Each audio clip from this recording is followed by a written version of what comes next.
Om Sai Ram. I want to tell you a story of how Sri Sathya Sai Baba came into my life.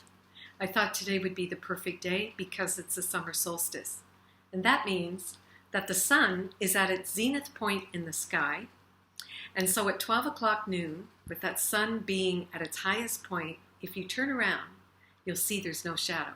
So what's that tell us? It says that only love is real. When you stand in the light, you turn the light on. Come from your Christ consciousness. There can be no darkness. And what a better example to use than beautiful Satguru Sri Sathya Sai Baba. Also, I'd like to thank the one email I got, that's beautiful, inquiring, asking me, Deanna, who's Sai Baba? You mentioned Sai Baba in your last video, and I'm really curious about Sai Baba. So I want to tell you a story. Sai Baba came into my life 25 years ago when I lived in Canada, and he came to me in a dream. That is a long story, but to shorten it, that's how he first appeared. You know, he evoked in me such a curiosity that I found myself on a plane to India. I was going to find out, because that's the kind of person I am. I want to find out, well, what is this all about? Who is this? I'm very curious, and I like to answer my own questions. So off to India I went. When I arrived in the ashram, my curiosity deepened as I looked around and saw that the buildings were painted pink and blue and gold. And I thought to myself, could this mean divine masculine, divine feminine, and wisdom? Could this mean the Trinity? Because I came to find out that nothing is random that Baba does. Everything is as it is according to his will. And there's a reason, a purpose behind everything. So I was very curious. Anyway, that night, I was going to get a room in the ashram in Prashanti Nilayam, and lo and behold, there were no rooms available. There were thousands upon thousands of people at the ashram, and it happened to be Shiva Ratri, which is a celebration whereby Sai Baba manifests from out of his mouth a Shiva lingam. So everyone had come from all over the world to witness this miracle. Well, I thought there's no room here, so where do I go? And I was told that there is another ashram in Whitefield, not far from Bangalore, so I hopped in a taxi and I went to Bangalore. Upon arriving in Bangalore, there were no rooms either. But in the village, someone had posted a sign in their little humble home that there was a room available. So I proceeded to rent the room, and I went and bought a bedroll and found myself that night resting on a bedroll in freezing cold weather. Now, I'm Canadian, I'm used to the cold, but this was India. I thought it was going to be like desert, temperate, beautiful weather, and no, I came to find out that it's actually kind of cold in southern India in February. So I was there lying on this cot on the floor, and my teeth were chattering, and there was a picture of Sai Baba, and it was this picture. Not this particular one. This is one that's come into my life since then, but it was this photo. And I was looking at that picture, and I said to Sai Baba, if you're really who everybody says you are, I want you to prove it to me. Prove to me that you are who you say you are, or at least who people say you are. And the next thing you know, I felt this warmth coming out of the walls of this room, and particularly from that picture. I looked around thinking, maybe there's radiators in here. No, not really. It's India. But that's the kind of heat it was. It just was emanating and getting closer to me, and I felt myself wrapped in the warmth and love of this divine avatar. I fell asleep so nicely, woke up the next morning ready to go to darshan. The crowds of people that were just in homage of this beautiful teacher, God-man, I was astounded by the numbers. That night, After a full day of being overwhelmed by everything I saw and experienced and excited, I felt this deep love in my heart. You know, when I met Sai Baba, I knew in my soul he was the real deal. And you just know, I knew he was the real deal. I felt that he truly was self-realized and that I wanted to know more about his teachings. I'd been studying the Course in Miracles, but I've never had a guru. So, again that night, I went to bed on my little bedroll and I had a dream. Now, in the dream, Sai Baba said to me, no interview. He told me he would never give me an interview. He said, interview, always look in, check your heart. Are you in integrity? Are your thoughts, words, and deeds in alignment with the highest love, with the highest good? No perfect. There's no perfect, but there's excellence. Be excellent in everything you do. Do your best. You know, and then I found myself in the dream teaching school in a little village in India. You know, dreams are so amazing and they're full of symbolism. They offer us so much information. So I'm in the school and I'm a teacher. And my colleague said to me, Sai Baba wants to come and talk to you. Well, I was shocked. I thought, what? Sai Baba wants to talk to me?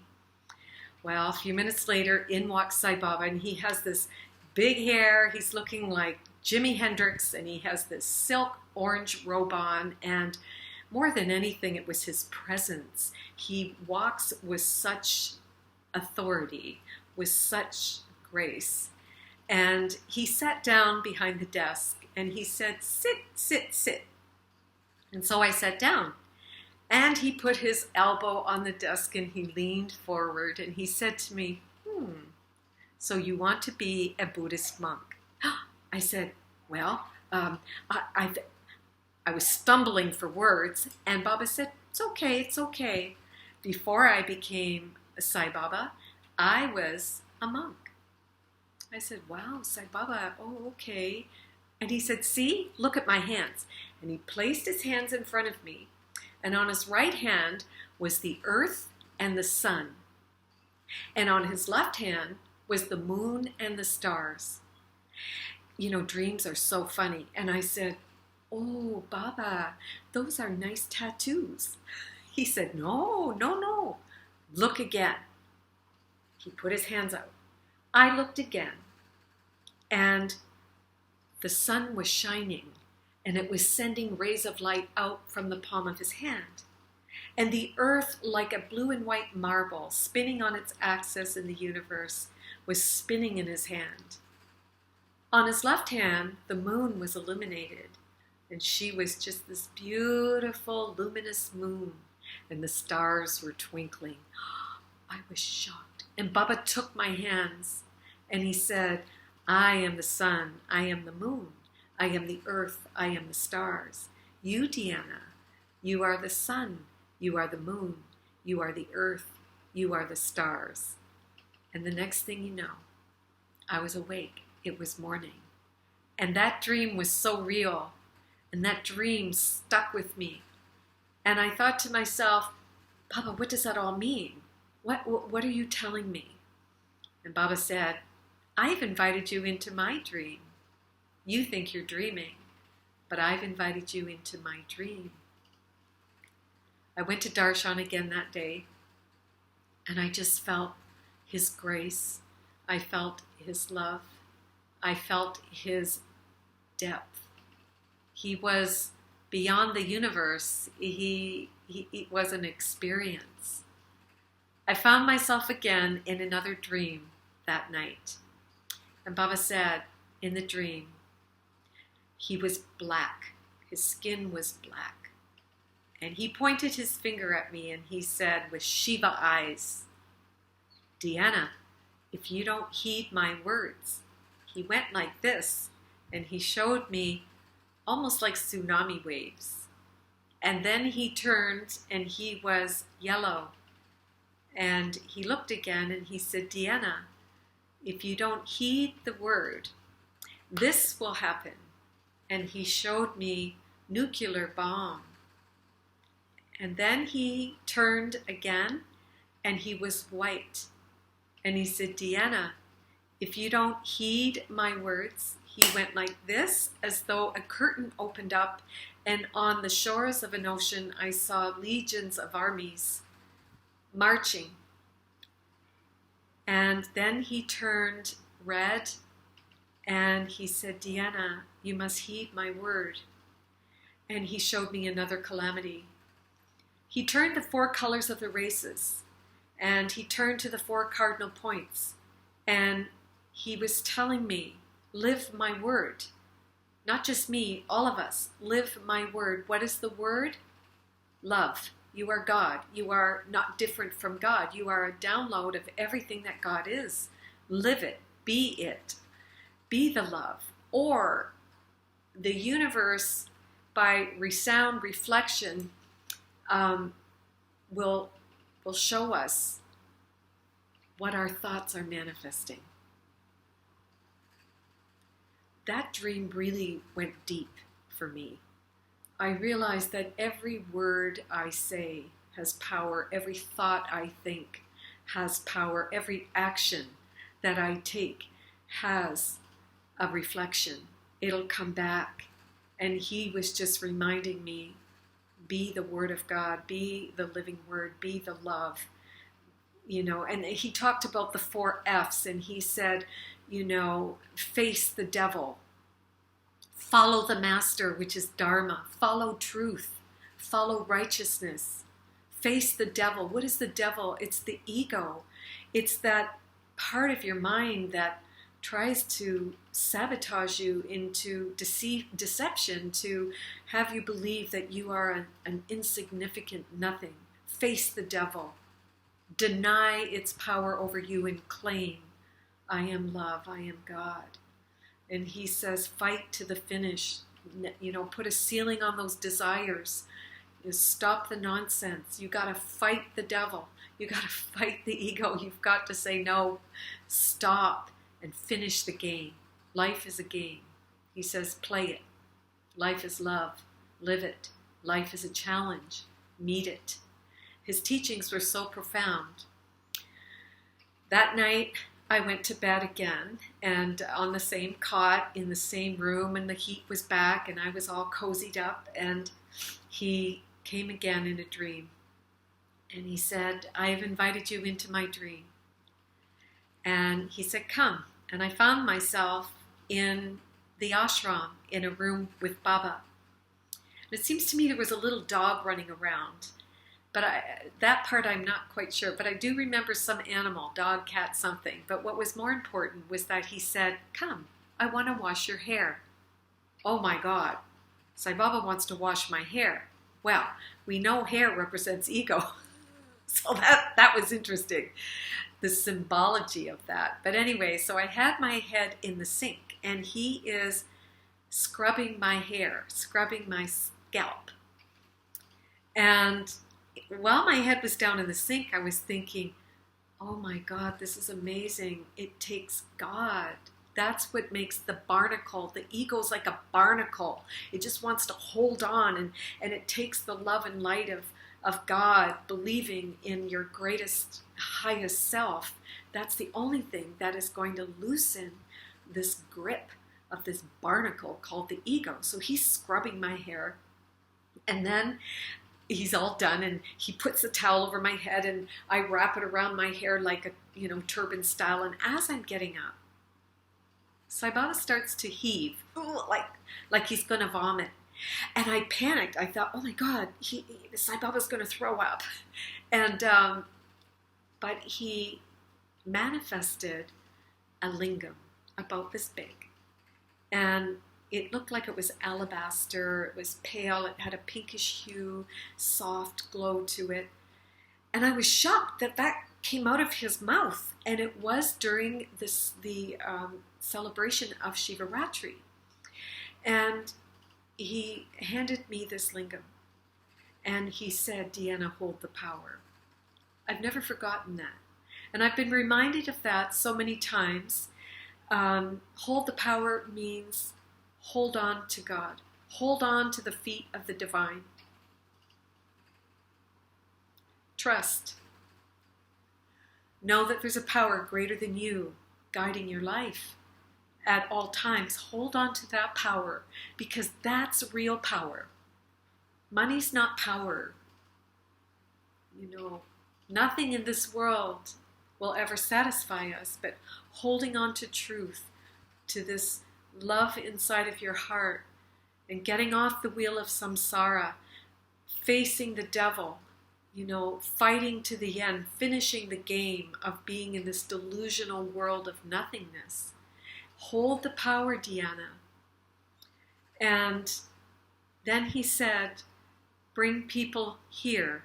Bring your groups here, which I did for many years. I felt so blessed.